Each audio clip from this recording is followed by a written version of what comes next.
Bonjour, c'est un réel plaisir pour moi de vous retrouver pour le point de l'actualité de cette matinée.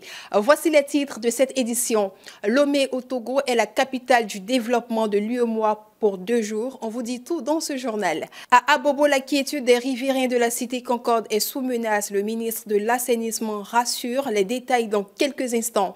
C'est au peu le sommaire. Bienvenue dans le journal de cette info.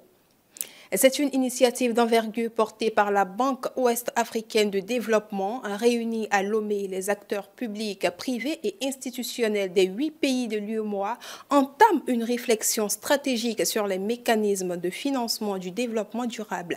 Focus sur la première édition des BAOD, Development Days, le reportage de notre envoyé spécial à Lomé, Samson Oula. C'est ici à Lomé que s'est ouverte la toute première édition des BOA Development Days. Transition énergétique, agriculture durable, solutions africaines. Experts, décideurs, innovateurs unissent leurs voix pour faire bouger les lignes pour la transformation africaine. Je voudrais avec vous saluer la pertinence du thème retenu pour cette première édition qui s'intitule « Financement de la transition énergétique et de l'agriculture durable, défis, opportunités et solutions ». À travers ce thème, les experts débattront des défis liés au sujet d'actualité relatifs à l'accès universel à l'électricité dans notre espace communautaire, à la transition énergétique et au rôle de l'agro-industrie comme levier de souveraineté. Nous le savons bien, depuis quelques années, le changement climatique n'est plus une abstraction. Ce n'est plus une vision de l'esprit. Ce changement climatique est bien là, il est réel. Nos zones agricoles sont sous pression, nos ressources en eau se raréfient, les chocs climatiques sont de plus en plus fréquents. Dans ce contexte, transition énergétique et agriculture durable constituent les 2 piliers indissociables pour une stratégie de développement adaptée, inclusive et responsable. Pendant 2 jours, des décideurs, des experts, des partenaires techniques et des jeunes entrepreneurs échangeront autour d'une ambition commune. Mobiliser des financements durables et innovants pour relever 2 défis majeurs dans l'espace UEMOA. La transition énergétique et la souveraineté alimentaire. Au programme, panel de haut niveau, pitch de start-up, exposition et dialogue entre institutions publiques et secteur privé. Avec un seul mot d'ordre, agir ensemble et maintenant. Avec cette première édition, la BOAD ouvre une nouvelle ère de coopération régionale, un pas concret vers un développement plus inclusif, plus résilient et résolument africain. Le calvaire des riverains à Abobo tire vers sa fin, 2 semaines après le reportage de 7 infos sur cette situation qui menace la quiétude des habitants de la cité Concorde.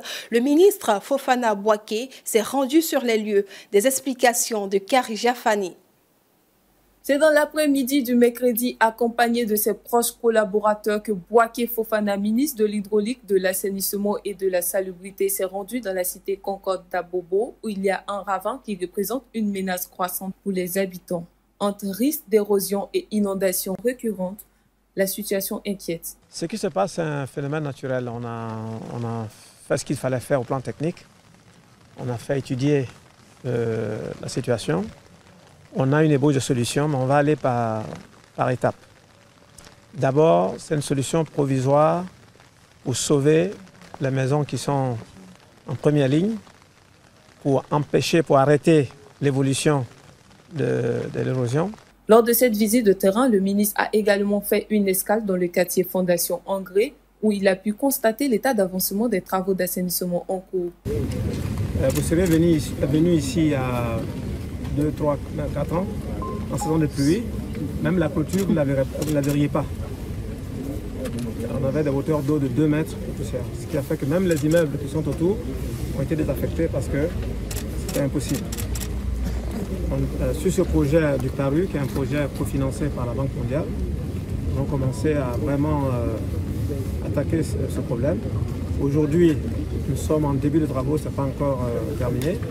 Les travaux vont s'achever dans 1 an, en juin 2026. Les caniveaux se tracent, les routes s'améliorent et les habitants commencent à ressentir les premiers effets de cette transformation. En mars dernier, vraiment les pluies avaient commencé et vraiment c'était pénible. Je regrettais même d'avoir pris une maison dans ce quartier. Je me disais qu'il fallait que je parte. Mais grâce à Dieu, grâce au ministre et au gouvernement, vraiment nous sommes fiers. Nous sommes fiers de les avoir avec nous parce que vraiment actuellement nous dormons tranquillement. Face à l'urgence, le ministre a annoncé le lancement imminent d'un vaste chantier d'aménagement non seulement à Abobo, mais aussi dans plusieurs autres communes touchées. L'objectif est de renforcer les infrastructures de drainage, limiter les inondations et offrir un cadre de vie plus sûr aux populations. Cap à présent sur Jacquesville, la ville balnéaire a accueilli la 4e session extraordinaire du conseil d'administration de l'Académie internationale de lutte contre le terrorisme. Une rencontre durant laquelle l'organisme a présenté sa stratégie contre ce phénomène, notamment sur le plan financier. Un reportage de Lucien Aoussi commenté par Mam Gay. Ce jeudi 12 juin s'est tenue à Jacquesville la 4e session ordinaire du conseil d'administration de l'Académie internationale de lutte contre le terrorisme. Présidée par le ministre d'État, ministre de la Défense Téné Birahima Ouattara, cette réunion a réuni plusieurs ambassadeurs de pays partenaires, témoignant de l'intérêt et du soutien international accordé à cette institution stratégique. Aborder tous les points que je viens de citer avec beaucoup d'échanges, que ce soit le bilan de l'activité 2024 en termes financiers, en termes pédagogiques. Nous avons abordé les différents points, nous sommes mis d'accord et nous avons félicité à l'occasion la directrice générale pour le travail abattu. Pour l'avenir immédiat 2025, quelques modifications au budget prévisionnel qui avait été déjà arrêté en décembre 2024. Nous avons adopté les modifications qui ont été introduites. Et bien entendu, nous avons fait une prospection sur 2026 aussi bien en termes financiers qu'en termes pédagogiques. En ce qui concerne la deuxième tranche de l'AIRCT, je vais également parler des Émirats qui financent aussi des infrastructures. Tout ceci donc a fait l'objet de communication en conseil d'administration. Et je dois vous dire que les choses se présentent bien. Les choses se présentent bien. Et nous avons donc bon espoir que l'Académie ira de l'avant. La Côte d'Ivoire ajoutée sur la liste noire de l'Union européenne pour blanchiment d'argent et financement du terrorisme. Bruxelles pointe du doigt des failles dans les dispositifs de contrôle, tandis qu'Abidjan s'active pour la réhabilitation de son image d'ici 2026. Irina était pour le résumé des faits. Selon Bruxelles, la Côte d'Ivoire présente des carences stratégiques dans ses dispositifs de lutte contre ces crimes financiers. C'est pourquoi elle a été ajoutée à cette liste noire. Cette décision s'appuie sur les travaux du groupe d'action financière, le GAFI, qui surveille les pays vulnérables à ces risques. La Côte d'Ivoire était déjà sur la liste grise du GAFI depuis octobre 2024, ce qui signifie qu'elle est sous surveillance renforcée. Face à cela, l'Union européenne demande au pays de poursuivre ses réformes. Les transactions financières avec la Côte d'Ivoire feront désormais l'objet d'un contrôle plus strict pour protéger le système financier européen. Pour sa part, le gouvernement ivoirien a réagi rapidement.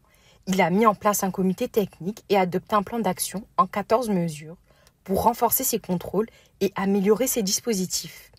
À ce jour, plusieurs actions sont déjà en cours de mise en œuvre. L'objectif fixé par la Côte d'Ivoire est clair, sortir de la liste grise du GAFI et par conséquent de la liste noire européenne, et ce, d'ici fin 2026. Le pays devra présenter un rapport de progrès en septembre ou octobre 2025, une étape cruciale pour espérer un retrait de cette liste. Ainsi prend fin cette édition. Merci pour votre attention. L'information continue sur 7info et sur 7info.ci.